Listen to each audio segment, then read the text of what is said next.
ke luar negeri, ke luar negeri, ke lebih banyak orang di luar negeri, karena kan di secara nasional kita juga punya visi nasional Indonesia menjadi bahasa internasional pada tahun 2045. Nah, dari situ saya juga mencoba mendalami BIPA itu apa sih, dan juga saya menanyakan ke beberapa dosen tentang pengajaran BIPA itu seperti apa. Lalu saya mencoba untuk apply program Foreign Language Teaching Assistant, karena program ini juga memberikan kesempatan untuk para pemuda di Indonesia itu untuk mengajar bahasa Indonesia ke penutur bahasa asing di luar negeri. Nah, di dalam konteks ini di Amerika Serikat.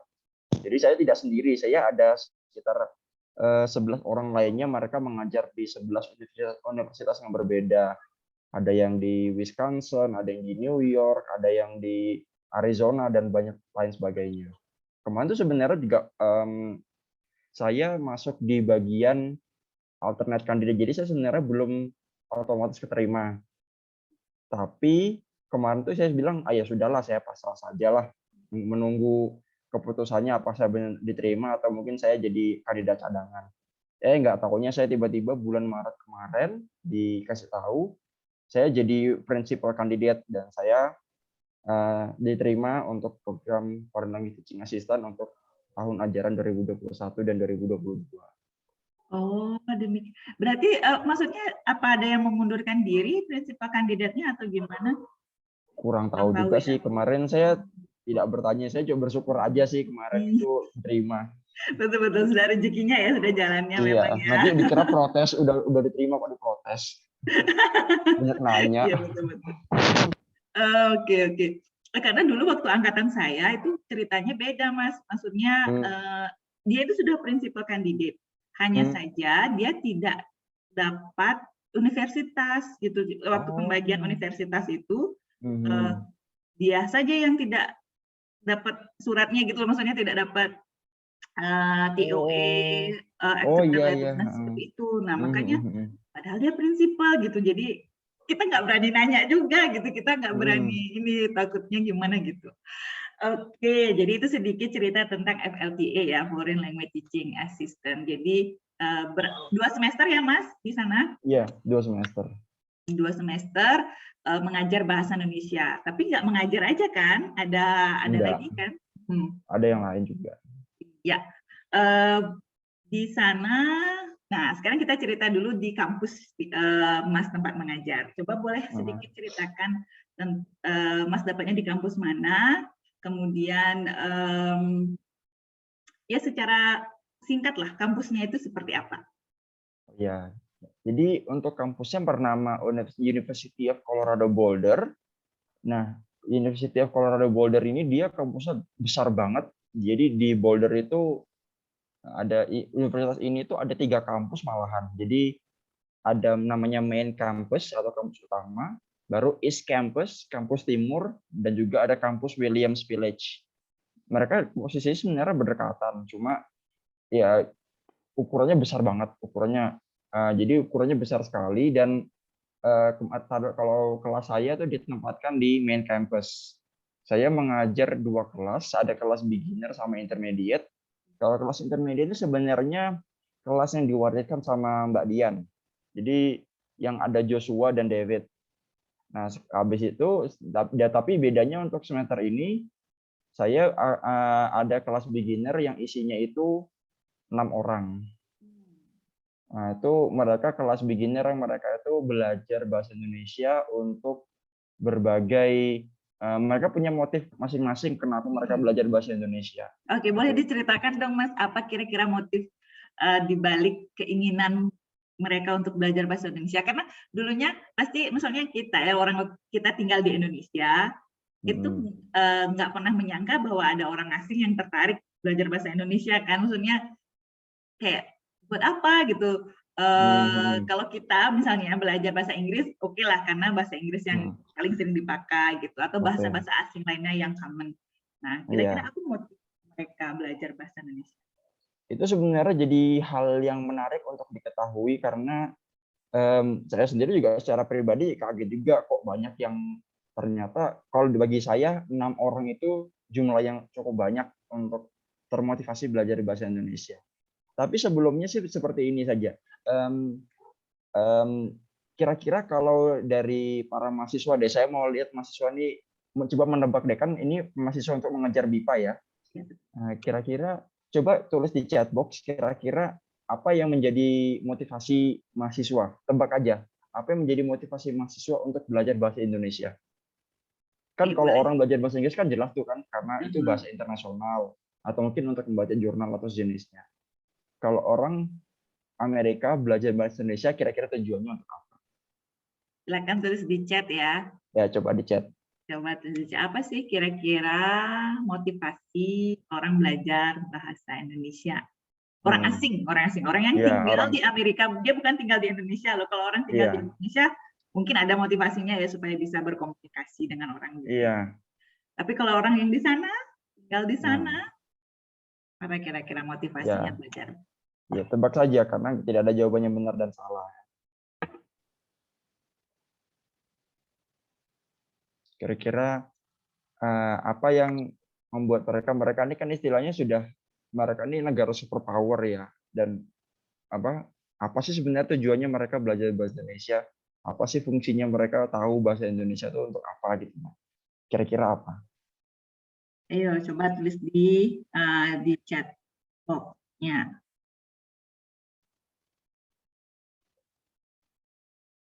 Wow. Nah, itu. Itu, Mas. Menguasai keterampilan komunikasi antar personal dasar, menguasai konsep,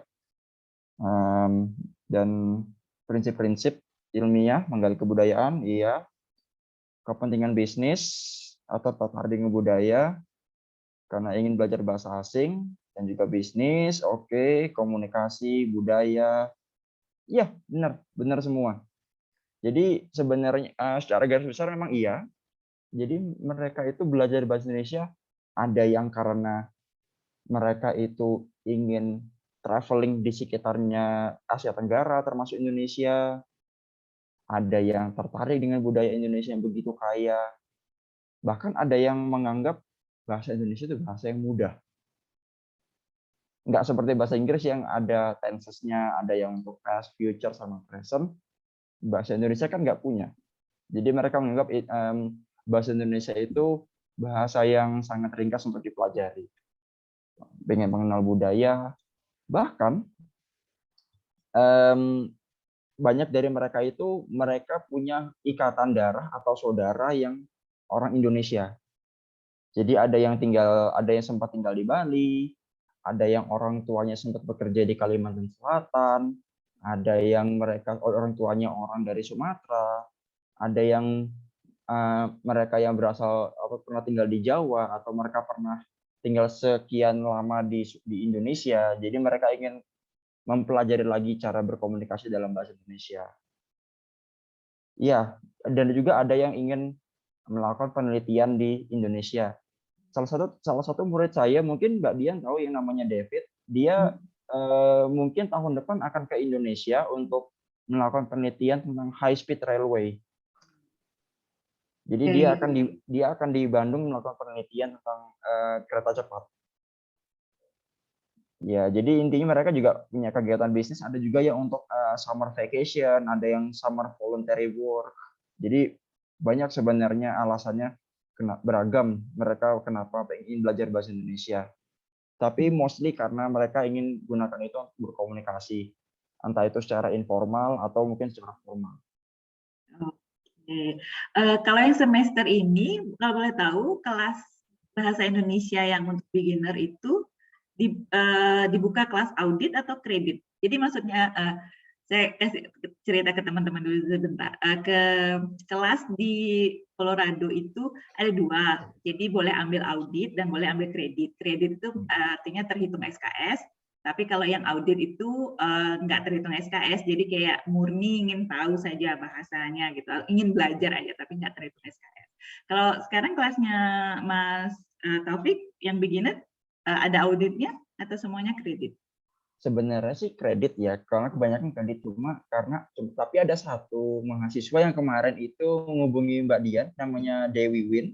Nah, jadi dia mengambil kelas bahasa Indonesia beginner itu sebagai audit.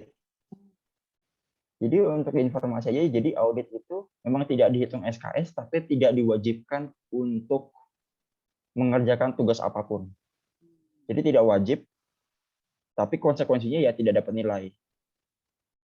Jadi kemarin itu ada mahasiswa yang sempat ingin bergabung. Dia itu mahasiswa asal Vietnam, S3. Dia pengen belajar bahasa Indonesia, tapi kemarin dia batal batal mendaftar kelas karena dia meminta kira-kira apa bisa dia itu tidak harus mengerjakan tugas apapun, tapi dihitung kredit. Saya bilang gitu. Oh. Kalau maunya seperti itu ya semuanya juga mau seperti itu. Tidak harus mengerjakan tugas tapi dihitung kredit, dihitung SKS. Saya bilang, saya tanya dulu ke supervisor saya. Nah, ternyata supervisor saya bilang, ya pilihan cuma dua, mengerjakan tugas dan dapat nilai, atau tidak mengerjakan tugas dan tidak dapat nilai dan tidak dihitung SKS.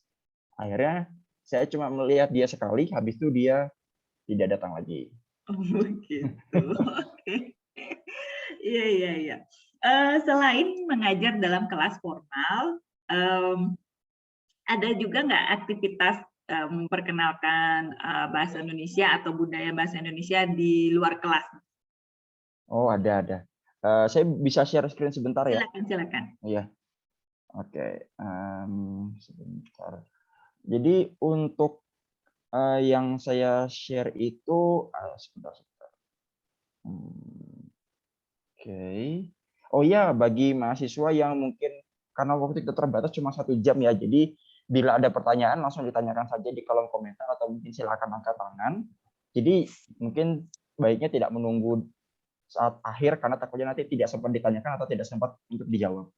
Iya betul-betul, saya lupa mengingatkan juga kalau kalian ada pertanyaan boleh langsung tulis di kolom komentar atau mau angkat tangan boleh ya. Oke. Jadi untuk mengejar BIPA secara umum itu ya seperti yang saya bilang tadi, tujuan dari pembelajar atau mahasiswa itu macam-macam. Nah, dan juga karena sistem pengajaran BIPA di University of Colorado Boulder ini masih sangat muda ya. Jadi kalau saya ini kan pengajar BIPA ketiga. Sebelumnya itu ada Mbak Dian, sebelumnya lagi ada Mbak Irma. Itu tahun 2019 mulainya. Jadi bisa dibilang pengajaran BIPA di University of Colorado Boulder itu masih sangat recently established. Jadi baru saja ada gitu. Nah, bahkan ada beberapa mahasiswa Indonesia pun yang kebetulan belajar di sana juga kaget, oh ada kelas bahasa Indonesia atau di sini. Nah, jadi ada silabusnya tuh ada, tapi harus didesain secara mandiri. Jadi kita mengacu pada buku BIPA yang sudah disediakan sama Kemendikbud. Jadi seperti Sahabatku Indonesia, itu salah satu bukunya. Ada juga namanya buku asik berbicara, dan asik tata bahasa. Kemudian juga untuk RPP atau lesson plan, itu juga harus mendesain secara mandiri karena template-nya itu tidak ada. Kalau template-nya sendiri ini saya sedang bikin, mungkin saya share juga sekalian. Iya Mas, perlu itu karena kemarin topik kita tentang RPP atau lesson planning BIPA dan mereka punya tugas untuk menyiapkan sendiri contoh RPP BIPA begitu. Ya. Silakan Mas. Nah, kalau kan mungkin saya tunjukkan RPP yang sudah jadi saja ya, karena ini yang saya sedang buat ini belum jadi. Oke. Sebentar.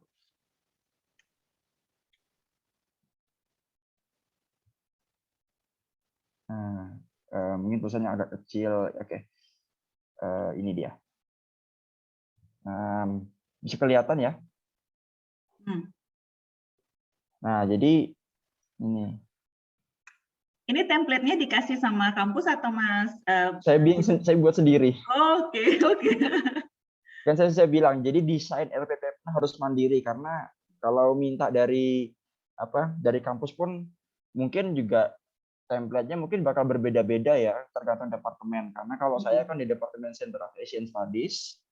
Nah, di sini jadi saya biasanya memulainya dengan greeting atau ice breaking seperti biasa, baru ada lead in ini untuk aktivitas untuk menghubungkan antara tema, menghubungkan materi, istilahnya aktivitas untuk memperkenalkan materi di pertemuan itu atau di minggu itu. Jadi biasanya setiap minggu itu ada materi satu yang difokuskan, tapi materi itu nanti bercabang. Ada nanti fokusnya mungkin ke speaking, fokusnya ke tata bahasa, dan mungkin fokusnya ke menulis atau membaca atau mendengarkan. Oh ya, ini ada yang bertanya ini. Biasanya negara mana saja yang paling dominan suka belajar bahasa Indonesia? Ini pertanyaannya bagus, tapi jawabannya lumayan sulit ya. Jadi kalau dibilang negara mana yang dominan suka belajar bahasa Indonesia itu, ini tergantung di daerah mana kita tinggal, dan juga tergantung juga apakah bahasa Indonesia itu menjadi salah satu bahasa asing yang menjadi bagian dari kurikulum. Kalau di Amerika Serikat dan Australia itu bahasa Indonesia sudah menjadi bagian dari kurikulum. Walaupun kalau di Amerika sendiri itu masih belum merata. Ya, maksudnya tidak semua universitas itu punya bahasa Indonesia sebagai mata kuliah. Nah, ini izin bertanya, kenapa orang asing tertarik belajar bahasa Indonesia? Jelaskan apa yang menjadi latar belakangnya dan apa urgensi bahasa Indonesia bagi penutur asing. Nah, ini kalau ini sendiri tadi sudah disebutkan sama teman-teman ya. Ada yang pengen tahu budayanya, ada yang pengen traveling ke sini, ke Indonesia, ada yang mau penelitian di sana, atau mungkin ada yang dia tuh mau traveling di sekitar Asia Tenggara, atau mungkin orang tuanya, keluarganya itu merupakan orang keturunan Indonesia. Jadi motivasinya macam-macam. Dan juga ada yang bilang, salah satu mahasiswa saya bilangnya, saya sangat suka bahasa Indonesia, saya sangat suka Indonesia sebagai negara. Bahkan dia itu mempelajari antropologi tentang Indonesia. Bahkan saya punya teman orang Bangladesh, dia itu tertarik untuk mempelajari keberagaman agama di Indonesia. Jadi sangat menarik kan motivasi dari mereka yang belajar bahasa Indonesia. Selamat malam Pak, izin bertanya, apa kesulitannya Bapak alami? Ini yang nanti saya akan jelaskan juga. Oke, pertanyaannya bagus-bagus. Jadi kita mulai yang lanjut ya. Ini desain RPP tadi jelas, kita harus mandiri. Jadi kalau saya pribadi, saya tidak akan pergi ke kelas tanpa mempersiapkan RPP. Jadi kalau diperlihatkan seperti ini RPP saya selama mengajar. Nggak tahu kelihatan kan enggak ini ya. Oh ya, ini dia.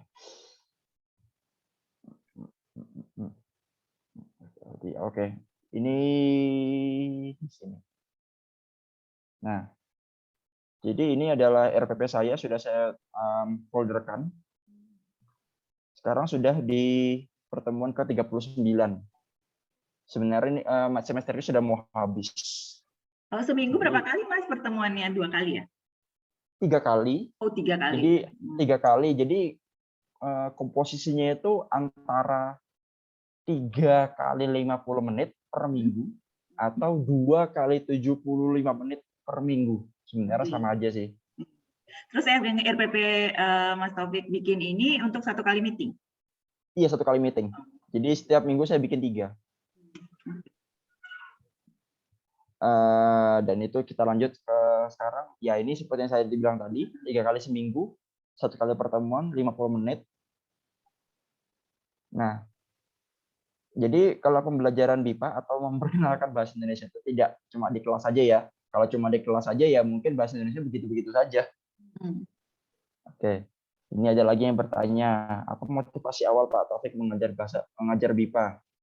Karena secara umum saya ingin mendukung visi nasional kita ya, menjadikan bahasa Indonesia itu sebagai bahasa internasional di tahun 2045.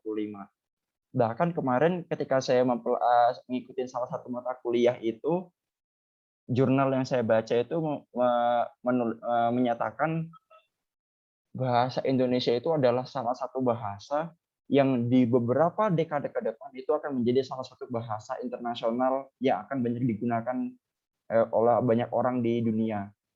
Kalau kira-kira tebak deh, untuk sekarang itu bahasa yang paling sering, yang paling banyak digunakan di dunia apa?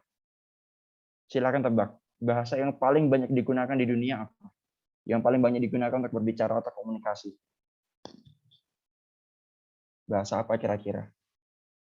Oke, bahasa Inggris. Ada yang mau nebak yang lain? Bahasa Mandarin? Bahasa Iya, Spanyol. bahasa Spanyol, iya. Jadi sebenarnya yang Bahasa benar adalah Jepang. Oh, bahasa Jepang, oke. Nah, mereka adalah bahasa yang banyak digunakan. Bahkan bahasa Jepang juga ada mata kuliahnya juga di sini. Bahasa Spanyol juga, bahasa Mandarin juga. Tapi bahasa yang paling banyak digunakan adalah bahasa Mandarin. Ya, mungkin karena tahu ya, populasinya paling banyak. Jadi bahasa Mandarin adalah bahasa yang paling banyak digunakan, the most spoken language. Yang kedua, surprisingly juga bukan bahasa Inggris, tapi bahasa Spanyol. Oke, kita lanjut ke selanjutnya. Ini Jadi ada satu untuk pertanyaan, Mas, mungin agak di atas ya tadi ini nih. Selamat malam, oh Pak. iya, Saya mau bertanya, materi atau teori apa yang pertama kali Bapak ajarkan dalam pembelajaran IPA? Terima kasih. Dari oh Noviana. oke. Jadi untuk sebenarnya untuk materi ini membicarakan materi pertama atau materi pertemuan pertama? Karena pertemuan pertama tidak ada materi. Karena kalau untuk materi pertemuan pertama itu kita membicarakan kenapa sih mereka belajar bahasa Indonesia, kenapa sih harus bahasa Indonesia, kenapa tidak bahasa lain. Lalu dan juga kita biasanya men-setting classroom expectation, jadi juga peraturan di kelas. Dan untuk materi pertama itu tergantung ya kelasnya, apakah dia kelas beginner atau kelas intermediate. Kalau kelas intermediate kita kalau jelas mengajarkan dari pelajaran materi dari semester sebelumnya, karena mereka juga sebelumnya sudah dari kelas beginner menjadi intermediate. Sedangkan untuk kelas beginner kita biasanya saya mengajarkan untuk greetings atau perkenalan. Jadi untuk memperkenalkan diri atau mungkin sapaan dasar dalam bahasa Indonesia, seperti apa kabar, bagaimana kabarmu, atau mungkin apa yang kamu lakukan hari ini, apa yang kamu lakukan kemarin atau minggu lalu. Jadi sapaan-sapaan yang akan bisa mereka gunakan di pertemuan-pertemuan selanjutnya sebagai rutinitas. Seperti itu. Selamat malam Pak, izin bertanya materi apa saja yang paling disukai murid-murid Bapak saat pembelajaran BIPA? Pertanyaan ini sangat tricky ya. Pertanyaan ini sangat tricky karena kalau dibilang materi yang paling menarik atau disukai itu tergantung dari bagaimana kita menyajikannya gitu ya. Bagaimana kita menyajikan benar ya, bagaimana kita membungkus materi itu. Jadi membuat materi itu menjadi menarik buat mahasiswa.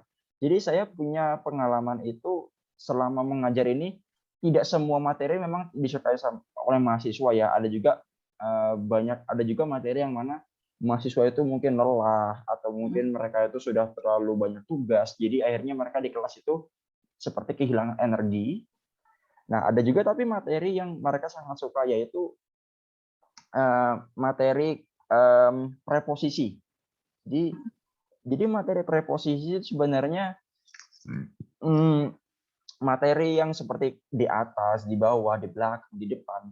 Nah, di materi itu waktu itu saya menggabungkan sebuah nilai budaya di Indonesia, yaitu gajah orang semut, itu sweetnya orang Indonesia ya. Nah, itu saya gunakan untuk murid saya. Jadi mereka itu berpasangan, terus mereka sweet.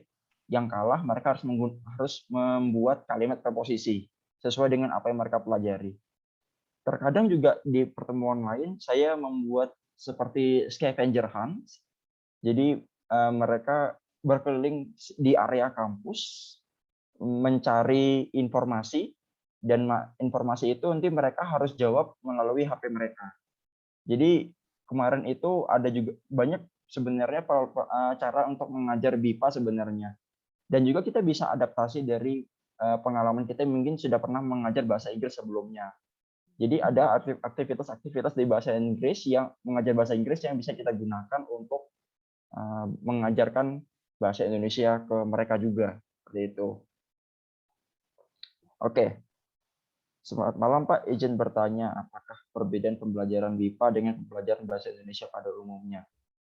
Sebenarnya kalau misalnya untuk perbedaan pembelajaran BIPA dengan pembelajaran bahasa Indonesia pada umumnya, jadi untuk kita sebagai orang Indonesia, untuk mempelajari bahasa Indonesia itu kan biasanya akan lebih kompleks ya. Sedangkan untuk orang asing itu biasanya tergantung dari level mereka. Jadi untuk mereka yang beginner, biasanya mereka tidak akan terlalu tidak terlalu sulit ya, dan juga tidak terlalu teksnya tidak terlalu panjang. Jadi mereka akan difokuskan untuk mempelajari atau memperkaya kosakata misalnya, memperkaya kosakata, atau mungkin mereka belajar untuk menceritakan tentang diri mereka atau pengalaman mereka atau aktivitas mereka. Jadi sesuatu yang dasar. Kalau intermediate biasanya dia fokuskan ke memulai membuat struktur kalimat atau pendalaman tata bahasa.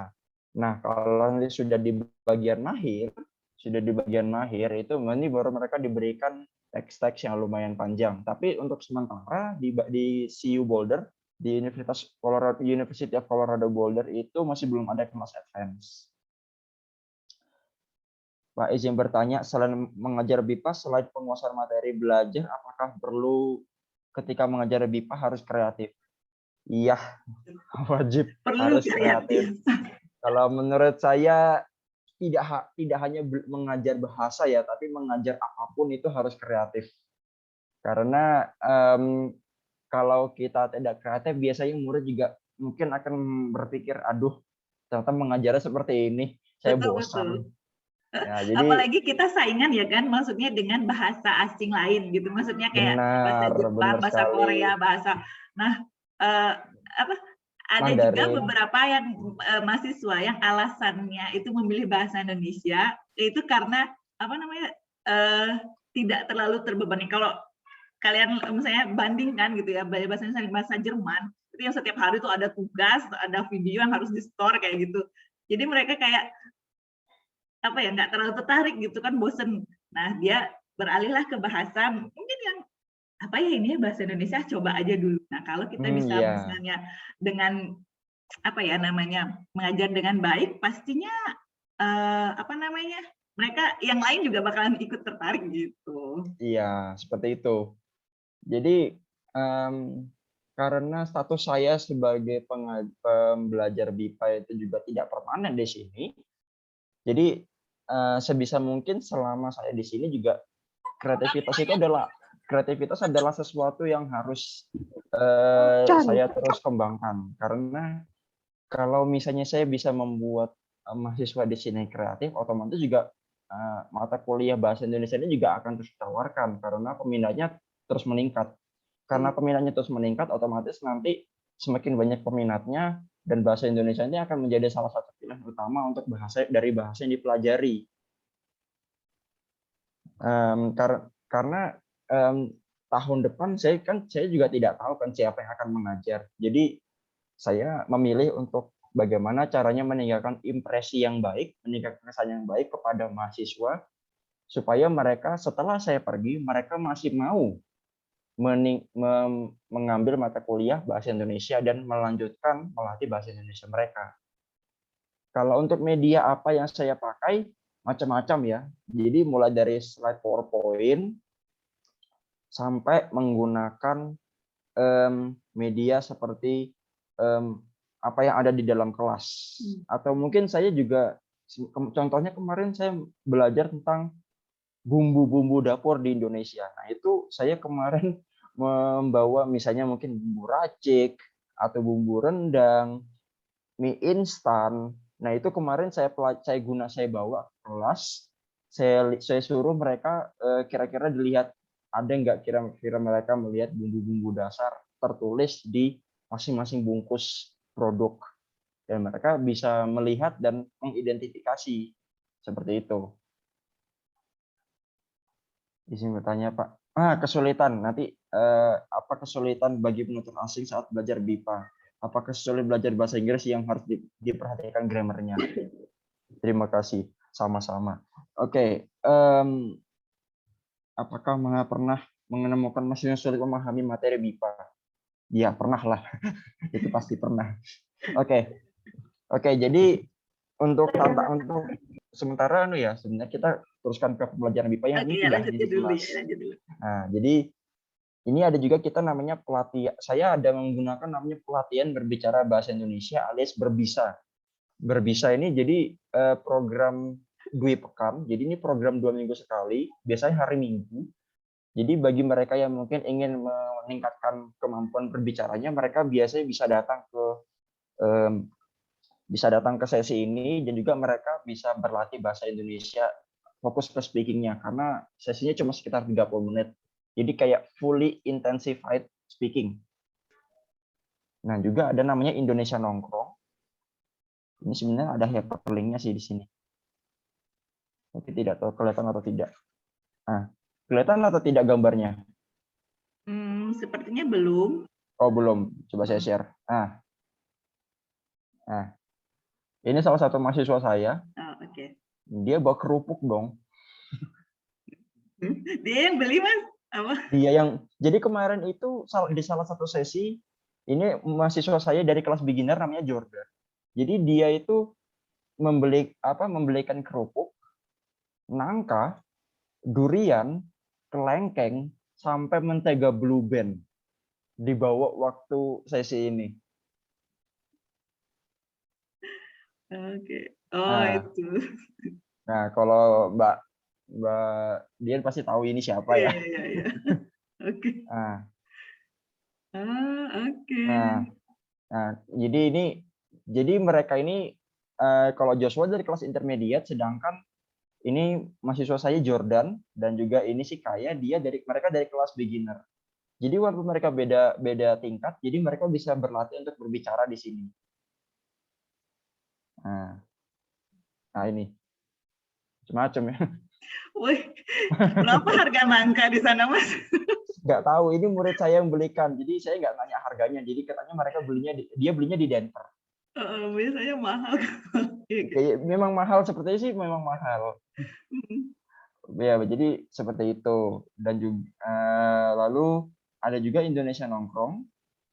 Nah, Indonesia Nongkrong ini acaranya dia 1 bulan sekali, dan biasanya skopnya satu kampus. Jadi satu kampus itu bagi yang ingin belajar bahasa Indonesia atau ingin tahu tentang bahasa Indonesia, bisa datang ke sesi Indonesia Nongkrong ini. Biasanya diselenggarakannya di nama ruangannya Hive at Autech, itu nama gedung Helms. Nah, jadi mahasiswa yang dari kelas saya atau mungkin di luar kelas saya itu diperbolehkan buat datang. Di sini ada 2 orang tua, ini mereka bukan mahasiswa, mereka adalah orang tua dari salah satu mahasiswa saya yang ikut ke sesi Indonesia Nongkrong. Alasannya apa, Mas? Maksudnya dia memang ingin belajar bahasa Indonesia? Iya, juga ingin tahu, karena bisa dibilang kan bahasa Indonesia ini sesuatu yang baru ya. Karena 2019 itu baru saja dibuka. Tahun depannya pandemi. Baru tahun ini mulai dibuka lagi. Jadi mungkin belum banyak orang yang tahu. Dan juga ini orang tuanya adalah orang tua dari murid yang memberikan tadi saya banyak jajan. Si Jordan ini orang tuanya itu ibunya ini keturunan orang Indonesia. Seperti itu. Dan juga ada yang namanya itu Crafternoon.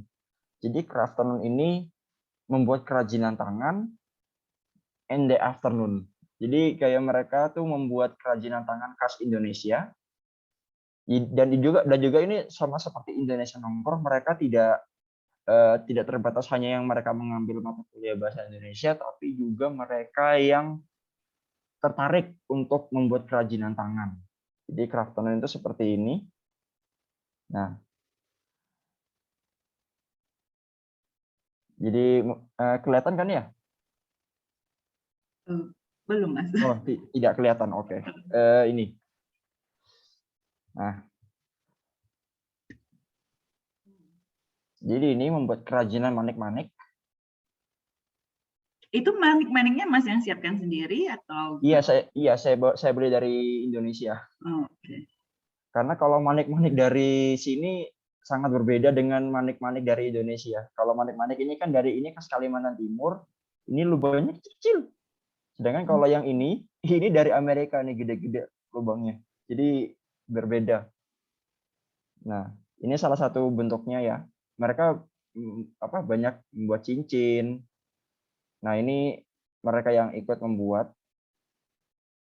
Jadi mereka juga sembari membuat kerajinan, mereka juga belajar bahasa Indonesia tentang warna, tentang perhiasan. Jadi kemarin seperti ini misalnya contohnya.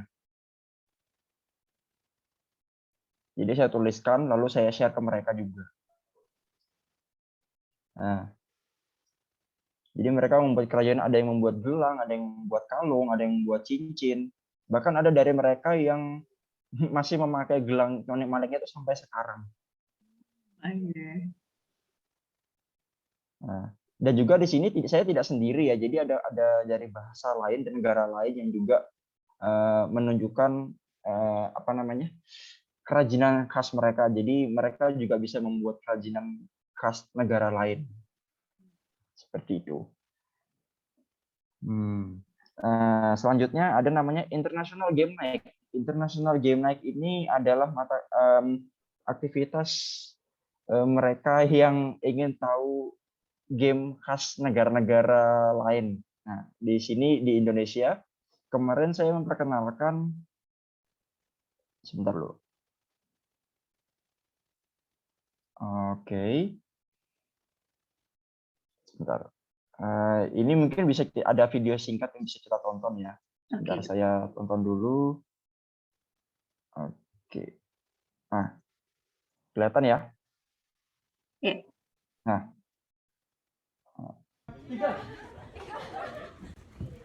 Nah, masukkan paku dalam botol.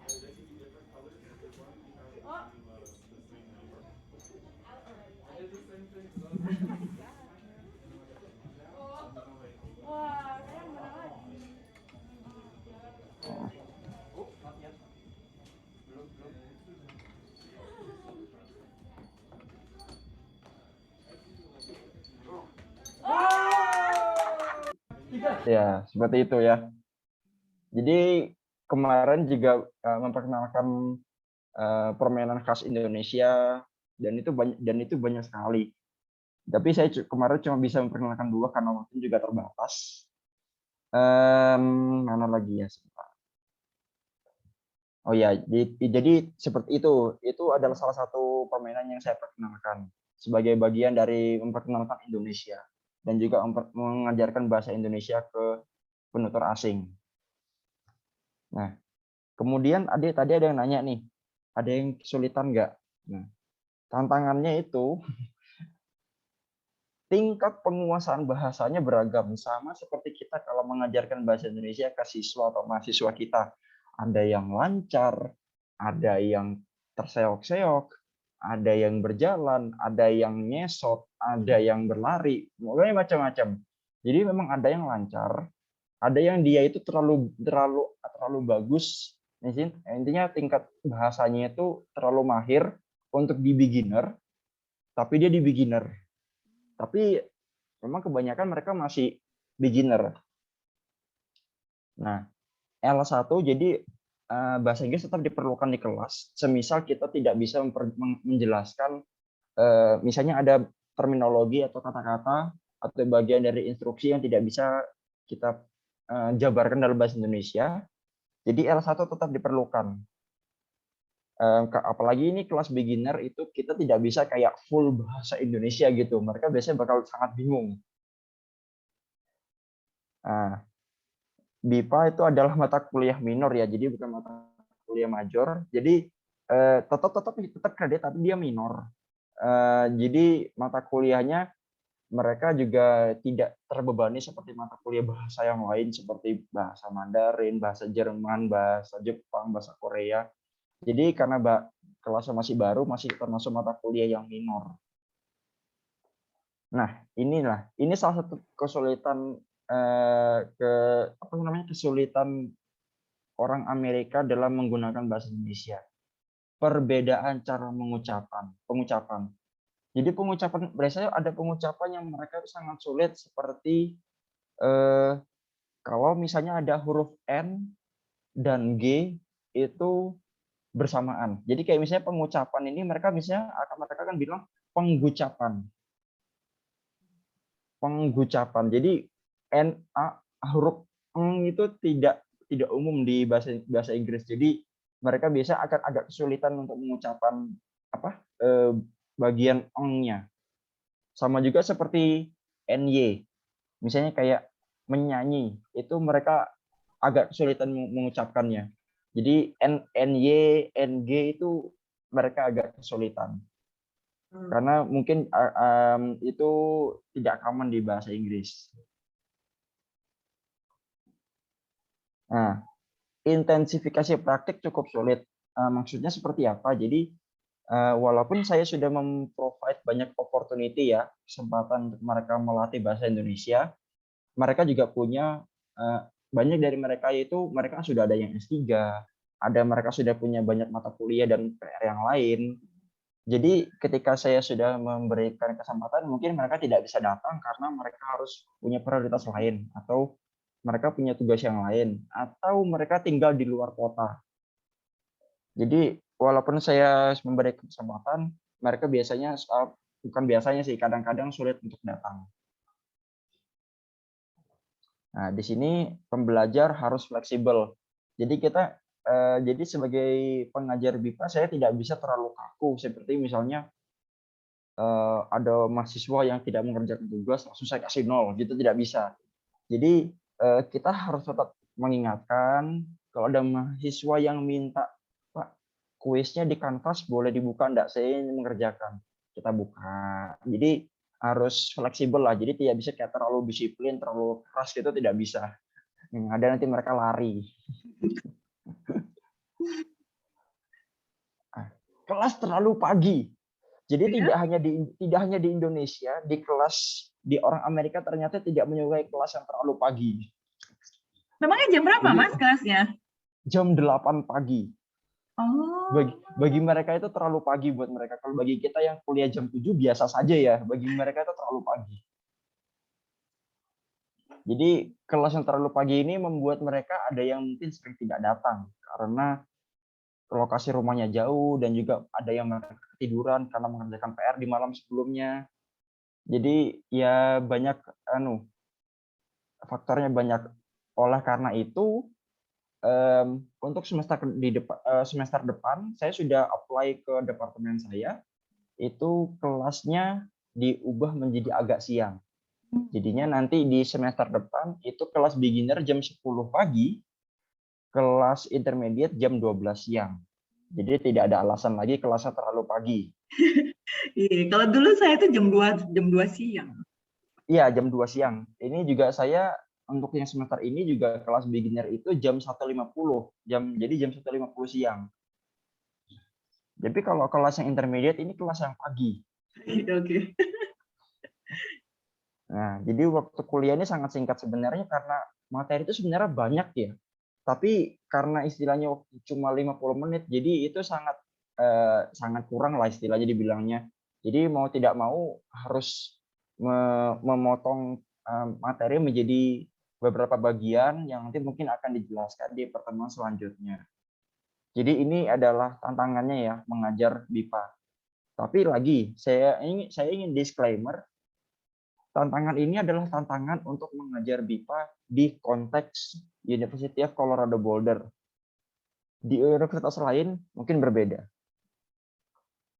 Oke, jadi itu kalau untuk materi sebenarnya seperti tata bahasa itu justru kalau menurut saya mengajarkan tata bahasa itu sedikit lebih mudah daripada mengajarkan misalnya tentang membaca. Karena kalau membaca itu kita membutuhkan banyak waktu untuk mengajarkan kosakatanya dan mengajarkan kosakatanya dan juga mengajarkan cara mengucapkan kosakatanya itu butuh waktu. Sedangkan untuk tata bahasa itu kan karena sudah ada formula yang baku, itu tidak begitu sulit ketika kita mengembangkan materi atau aktivitasnya. Izin bertanya Pak, saya punya teman dari Australia merasa kesulitan dalam belajar bahasa Indonesia karena bingung dengan kata baku dan tidak baku seperti apotek dan apotik. Menurut Bapak, respon apa yang akan Bapak berikan?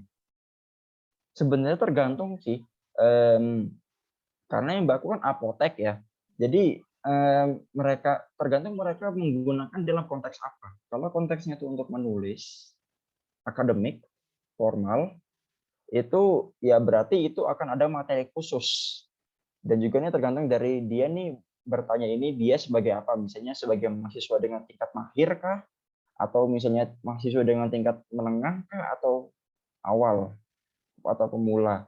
Jadi kalau untuk menurut saya, bagi mereka yang tujuannya untuk komunikasi, saya menekankan mereka tidak perlu untuk sementara tidak perlu khawatir masalah yang mereka ucapkan itu baku atau tidak. Karena untuk komunikasi interpersonal biasanya mereka akan dipahamin, akan sangat mudah dipahamin oleh orang Indonesia sendiri. Bukan ini. Oke. Kemudian teknik apa saja yang digunakan saat mengajar BIPA? Banyak sebenarnya. Ini pertanyaannya bagus. Jadi ada yang teknik yang jelas lecturing itu jelas ada, tapi saya lebih menggunakan teknik di mana total physical response. Jadi mahasiswa itu bergerak, jadi nggak cuma duduk di kelas, diam, mendengarkan, mengerjakan tugas. Jadi saya kadang suruh mereka bolak-balik, menulis di papan tulis, mereka berkeliling kampus. Jadi mencoba as much as student centered as possible. Jadi membuat supaya mereka yang belajar, saya yang memfasilitasi. Seperti itu. Jadi sebenarnya pada dasarnya, nah mereka ini teman-teman yang hadir di sini kan mereka belajarnya adalah pendidikan bahasa Inggris. Jadi sebenarnya teknik yang sudah mereka pelajari untuk mengajar bahasa Inggris sebenarnya bisa kita gunakan juga untuk mengajar bahasa Indonesia. Begitu. Bisa. Sebenarnya kan karena teknik-teknik itu seperti kayak total physical response, grammar translation method, ada audiolingual, terus post method itu adalah materi-materi untuk second language acquisition atau penguasaan bahasa kedua. Jadi kalau bagi mereka yang ingin menguasai atau mengajarkan bahasa kedua untuk orang lain ataupun untuk asing, bisa juga menggunakan teknik-teknik itu. Saya punya pertanyaan nih, karena kita ada materi tentang memberikan umpan balik. Maksudnya, kenapa ini menjadi pertanyaan atau menjadi concern? Karena situasinya itu kan begini, bahasa Indonesia itu sudah, bilanglah peminatnya itu tidak seperti bahasa asing lainnya. Terus kalau kita misalnya saat mengajar atau apa terlalu strict atau terlalu bagaimana, itu kita juga yang rugi nanti kan begitu. Nah, mungkin pengalamannya Mas Taufik dalam membagikan atau memberikan umpan balik atau balikan ke pekerjaan siswa, ke siswanya bagaimana?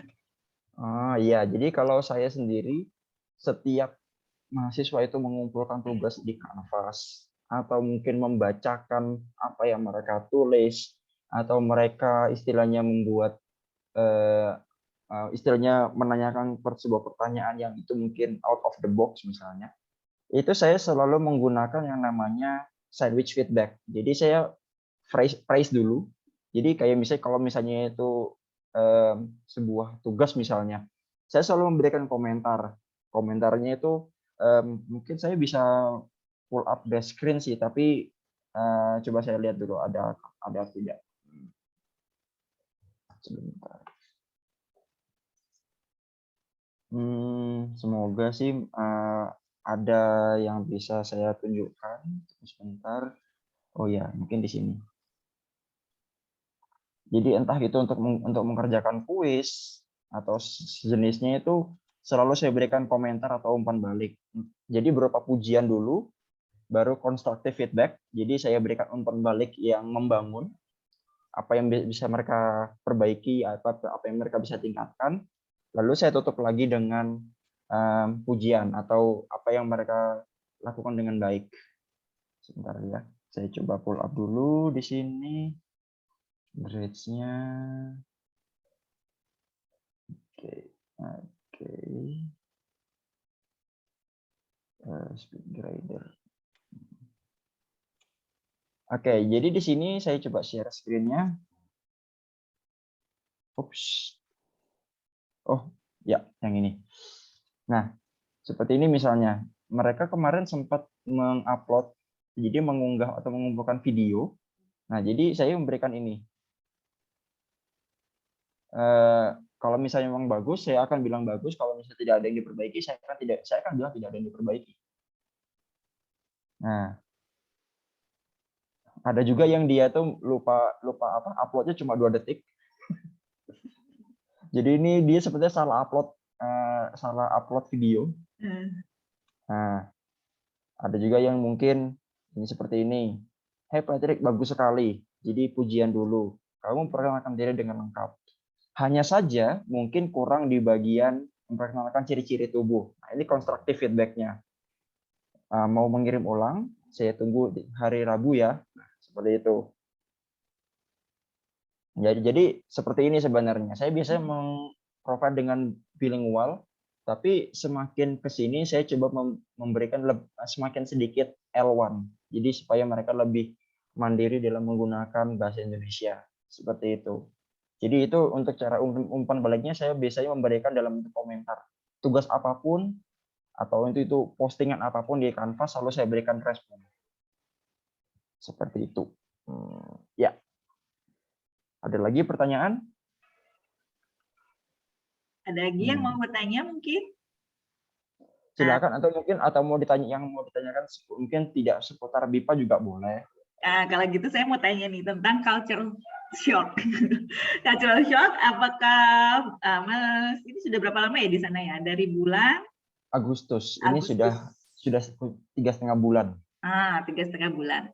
Apa sih yang paling daplah budaya yang paling gegar budaya yang paling terasa begitu setelah 3,5 bulan ini berada di sana? Kalau geger budaya yang saya rasakan di konteks Boulder di tempat saya tinggal adalah ya orang Amerika sangat suka ditanya. Sangat. Kalau misalnya kita tanya pertanyaannya pendek, mereka jawabnya panjang banget. Jadi mereka sangat istilahnya sangat suka berbicara juga. Jadi mereka friendly, mereka juga sangat suka berbicara, mereka juga suka ditanya. Mereka juga kalau misalnya kita butuh apa-apa, asal kita minta, mereka pasti bakal bantu. Dan mereka helpful juga. Jadi adaptasi saya kemarin sangat terbantu karena mereka banyak memberikan bantuan entah berupa informasi atau mungkin mereka mengantarkan ke beberapa tempat. Jadi bisa dibilang ya kalau dibilang culture shock-nya untuk itu yang positif. Kalau yang negatif adalah contohnya yang saya masih ingat adalah saya potong rambut pun saya harus bikin janji. Jadi di sini kalau untuk apa-apa itu seperti misalnya fasilitas seperti potong rambut atau mungkin bertemu dengan dokter itu kita jarang sekali bisa walk in atau asal datang aja. Tapi biasanya harus bikin janji dulu. Dan juga di sini culture shock-nya adalah bisa dibilang mereka itu rajin sebenarnya. Rajin. Dan juga mereka sangat fokus ketika mereka mengerjakan sesuatu. Jadi ketika mereka mengerjakan sesuatu, misalnya itu tugas atau untuk penelitian itu mereka sangat fokus. Di sini yang juga saya temukan sangat menggegerkan adalah ada beberapa teman saya itu umurnya baru 19 tahun tapi dia sudah PhD. Oke. Wow. Itu saya kaget. Ada juga yang dia tuh umur 22 tahun tapi saya sudah master misalnya. Ini Ada yang teman-teman, maksudnya teman yang di Horizons ya. Iya, di Horizons. Iya. Ada yang seperti itu. Jadi dan juga culture shock yang saya alami sendiri adalah saya dikira umur saya saat ini 27 tahun, tapi mereka melihat saya dikira masih umur 19. Oke. Itu tidak lazim tapi ya sudah terima kasih lah. Bapak ya korupsi umur. Bukan saya yang korupsi. Oke. Izin bertanya di sana Pak Taufik mau mengajar BIPA atau sambil kuliah? Oh, ini pertanyaan yang bagus juga ya. Saya juga memberikan informasi tentang ini. Jadi saya di sini tidak hanya mengajar BIPA tapi juga ada juga mengambil beberapa mata kuliah. Jadi kalau kesibukan saya itu bisa dibilang hari Minggu itu saya sudah bikin lesson plan. Untuk mengajar hari Senin. Di hari Seninnya saya mengerjakan tugas untuk mata kuliah di hari Selasa. Di hari Selasanya saya membuat lesson plan untuk hari Rabu. Di hari Rabu saya membaca jurnal atau modul untuk pembelajaran kuliah hari Kamis. Hari Kamis saya membuat lesson plan dan juga membaca modul untuk kuliah dan mengajar di hari Jumat. Wah, Jadi cukup mungkin padat ya. padat sekali. Dan juga ini mungkin sampai bulan depan saya juga menjadi language assistant untuk mengajar bahasa Inggris bagi bagi pekerja Meksiko. Jadi ada orang Meksiko dan orang Nepal yang belajar bahasa Inggris. Saya menjadi language teaching assistant juga Di Boulder? di Boulder, iya. Volunteering, Mas? Itu jadi salah satu bagian dari mata kuliah. Saya diminta untuk kayak voluntary assistantship untuk mengajar bahasa Inggris bagi beberapa orang seperti orang Nepal, orang Meksiko yang ingin belajar bahasa Inggris. Jadi full. Jadi ya, 1 minggu ya full ya. Jadi kayak minggu kemarin ini ada fall break atau libur musim libur itu sangat menyenangkan karena tidak ada mata kuliah dan tidak ada mengajar. Jadi bisa melalang buana. Kemana saja sudah melalang buananya, Mas? Kemarin ini saya traveling solo sudah ke Denver, sudah ke Loveland, sudah ke Westminster, sudah ke Fort Collins, macam-macam. Sempat nyasar lagi kemarin ini. Tapi sebentar lagi winter break bukan? Ya, sebentar lagi bulan depan sudah winter break. Ini mungkin 2-3 minggu lagi semester ini bakal selesai. Jadi banyak waktu lagi untuk jalan-jalan lagi ya, explore. Iya, dan dia juga ada jadi punya tanggung jawab lagi untuk misalnya milih mata kuliah baru, membuat silabus baru. Ya. Jadi yang dipikirkan itu dulu sih. Ada lagi yang mau bertanya dulu, saya kasih kesempatan dulu buat yang lain untuk tanya. Karena ini ternyata sudah jam 9 lewat 5 menit ya, nggak terasa. Oh iya. Ini juga lebih dari 1 jam sih. Sudah jam 5, tidak apa-apa. Karena mahasiswa juga banyak memberikan pertanyaan yang sangat bagus ya. Jadi pertanyaan-pertanyaan yang sangat mengenai pengajaran BIPA. Seperti masalah kesulitan, masalah materi, masalah teknik pengajaran. Jadi sangat bagus untuk mahasiswanya Mbak Dian bertanya hal seperti ini. Jadi ini sebenarnya ini lebih interaktif ketimbang saya hanya berbicara sendiri sebenarnya. Ada pertanyaan lain? Ada pertanyaan lain mungkin? Atau mungkin Mas bisa kasih deh pesan-pesan penyemangat gitu bagi mereka yang calon mengajar. Jadi mungkin awalnya mereka belum belum ngeh kalau BIPA itu ternyata bisa menjadi pekerjaan juga gitu. Dulu mungkin orientasinya masih kayak guru bahasa Inggris gitu. Ternyata ini loh BIPA tuh masih bisa gitu, pesaingnya mungkin belum terlalu banyak gitu maksudnya, karena mereka yang belajar bahasa Indonesia atau lulusan bahasa Indonesia itu mungkin nanti di bahasa pengantarnya bahasa Inggrisnya gitu misalnya, tapi tidak menutup kemungkinan. Mungkin ada pesan-pesannya.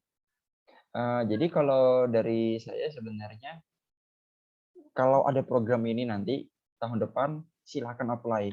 Apabila kalian tidak punya pengalaman untuk mengajar BIPA sebelumnya, tidak apa-apa, karena itu juga yang saya alami.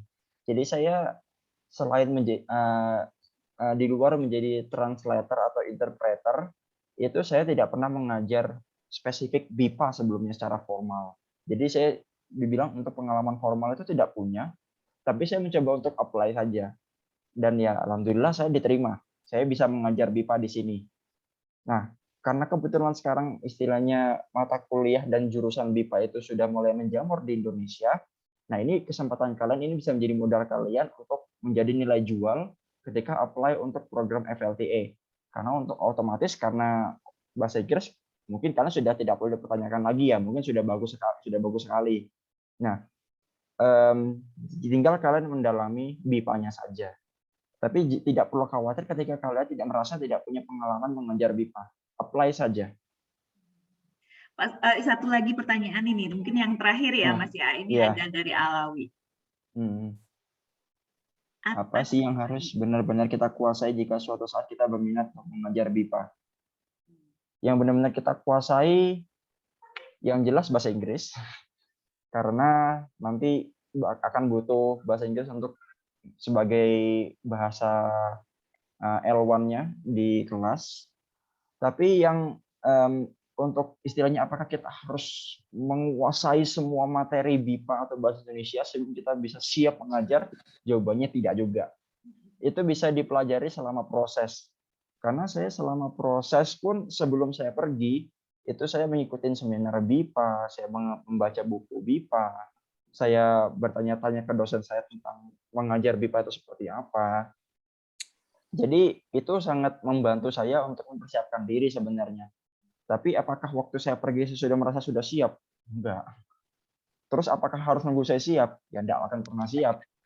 Jadi istilahnya untuk yang kita kuasai yang jelas pertama bahasa Inggris, dan juga adalah yang jelas kita harus disiplin untuk mengajar bahasa Indonesia secara kreatif dan juga membuat pembelajaran bahasa Indonesia semenarik mungkin.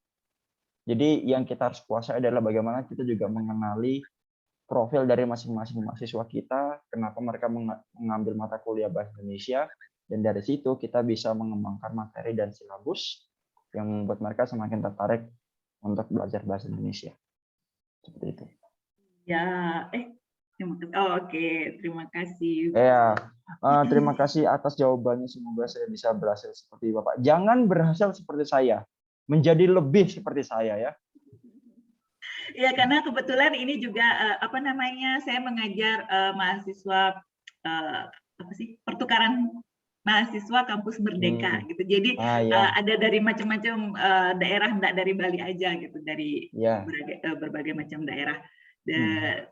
Jadi ya ini salah satu motivasi lah sebagai lecutan buat mereka bahwa di luar sana orang mau kok belajar bahasa Indonesia gitu. Kenapa kita nggak semangat mengajar bahasa Indonesia? Ya, benar. Terima kasih sekali lagi Mas Taufik atas waktunya. Jadi bangun pagi-pagi ya, subuh. Tidak apa-apa. Oke, buat yang lainnya mungkin bisa kita take picture sebentar ya sebagai kenang-kenangan begitu. Oh ya, ini saya juga misalnya mungkin ada yang mau bertanya tentang mengajar BIPA atau mungkin pengalaman mengajar BIPA, ini saya akan share email saya, jadi bisa menanyakan saya via email. Share IG-nya juga dong Mas, siapa tahu boleh. Mereka nanti bisa lihat update-nya Mas di Colorado. Oh boleh, boleh. Oke, sebentar ya. Saya perlu share di chat atau saya tunjukkan share screen-nya saja? Atau seperti apa? Di chat aja. Di chat aja katanya. Di share screen aja? Di chat aja. Oh, di chat aja, oke. Di chat aja, Mister. Oke.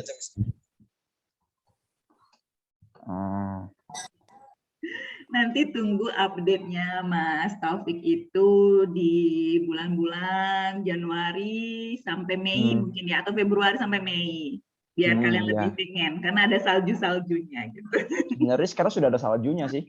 Tapi masih sedikit ya, Mas. Katanya di situ tuh di Colorado tuh agak terlambat gitu, tapi lebih lama, lebih panjang waktunya bersalju gitu. Iya, bisa dibilang terlambat sekali sih, karena biasanya tuh September atau Oktober sudah salju. Ini November baru salju. Oke. Jadi itu email saya dan juga ada IG-nya. Silakan kalau misalnya ada yang mau ditanyakan, bisa mungkin via email atau mungkin via DM juga boleh, silakan. Oke, terima kasih sudah mengizinkan saya untuk sharing, Mbak Dian. Saya kembali ke Mbak Dian.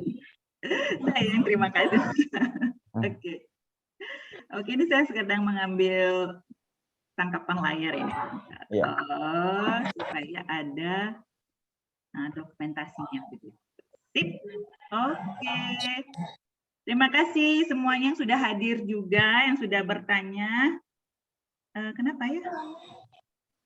Oh, tidak bisa open cam ya? Oh, tapi teman-teman yang lain bisa ya? Oh, mungkin settingan. Oke, nggak apa-apa yang nggak bisa open cam. Nggak masalah. Tapi namanya sudah kelihatan kok. Oh, ada 3 halaman, sudah saya screenshot semuanya. Oke, selamat malam semuanya dan terima kasih sudah datang, Mas Taufik juga, sehat-sehat selalu Ya, semuanya. terima kasih. Terima kasih Pak Sudah Taufik. berbagi ya. Ya, terima kasih banyak. Terima kasih Sampai Pak jumpa. Taufik. Terima kasih Pak Selamat malam. Taufik. Selamat malam. Selamat pagi. Oke, Ya, selamat pagi di Boulder, selamat malam di di Bali. Bye, saya akhiri Ya. pertemuan ini ya. Ya, terima kasih. Bye. Ya.